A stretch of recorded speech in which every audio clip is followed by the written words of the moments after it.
اور امام حسین کے جسم مبارک کی توہین کرنے لگے۔ تاریخ نے لکھا امام حسین کے جسم پر جو جو چیزیں تھیں ان کو لوٹنے لگے۔ اتنے میں ایک شخص امام حسین کے جسم کے قریب آیا۔ امام حسین کے ہاتھ میں ایک انگوٹھی پہنی تھی، اتارنے کی کوشش کی، نہ اتری۔ وہ انگلی کاٹ کے انگوٹھی لے گیا۔ آپ کے جسم مبارک کو رسیوں سے باندھ کے کربلا کی گرم زمین پہ ادھر سے ادھر پھرایا گیا۔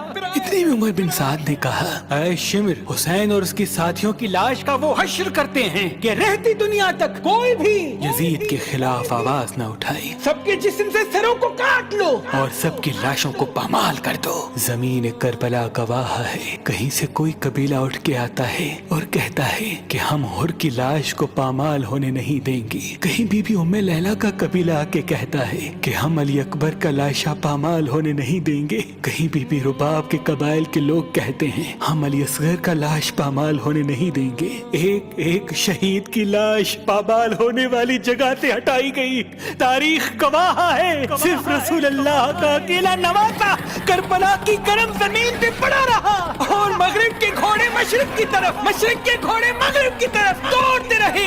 امام حسین کا جسم پامال ہوتا رہا۔ امام جعفر صادق علیہ السلام فرماتے ہیں، میرا سلام ہو میرے اس غریب دادا پر جس کی لاش کو اس طرح سے پامال کیا گیا کہ ان کی دائیں پسلیاں بائیں پسلیوں کی طرف چلی گئی اور بائیں پسلیاں دائیں پسلیوں کی طرف چلی گئی، جن کا سینہ اور پشت ایک ساتھ ہو گیا۔ سلام ہو میرے اس بے وطن دادا حسین پر جن کے جسم مبارک کے ٹکڑوں کو زمین کربلا پہ بکھیرا گیا۔ سلام ہو، سلام ہو، سلام۔